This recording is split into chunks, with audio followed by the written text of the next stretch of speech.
ಆತ್ಮೀಯ H16 news ವೀಕ್ಷಕರೇ, ನಾನು ನಿಮ್ಮವ MI ಅಥವಾ ಮಲ್ಲಪ್ಪ ಜೋತಾವರ್.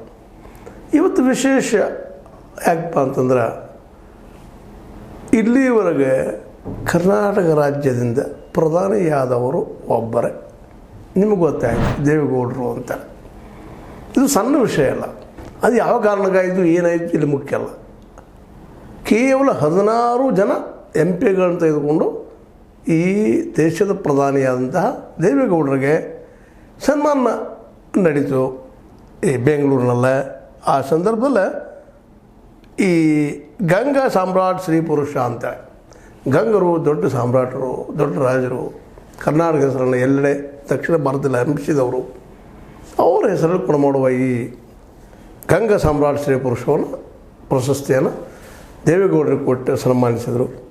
ವಿಶೇಷವಾಗಿ ನಮ್ಮ ಮಠಾಧೀಶರು ಜೊತೆಗೆ ನಮ್ಮ ಅನೇಕ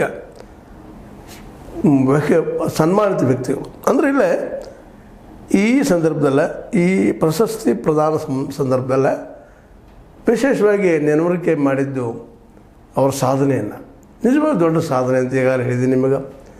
ಯಾಕಂದ್ರೆ ಇನ್ನು ಮುಂದಾದರೂ ಸಹಿತ ಕರ್ನಾಟಕದ ಯಾವುದೇ ವ್ಯಕ್ತಿ ಪ್ರಧಾನಿ ಆಗ್ಬೋದಾ ಅಂತೇಳಿ ಪ್ರಶ್ನೆ ಮಾಡುವಂಥದ್ದು. ಆಗ್ಬೋದಿಲ್ಲ ಅಂತಲ್ಲ. ಯಾಕಂದ್ರೆ ಸಣ್ಣ ಗುಜರಾತದ ರಾಜ್ಯದ ಒಬ್ಬ ವ್ಯಕ್ತಿ ಇವತ್ತು ಪ್ರಧಾನಿ ಆದಾಗ ಇದು ಯಾಕೆ ಸಾಧ್ಯ ಇಲ್ಲ ಅಂತ ನಾವು ಅನ್ಬೋದು ವಿನಃ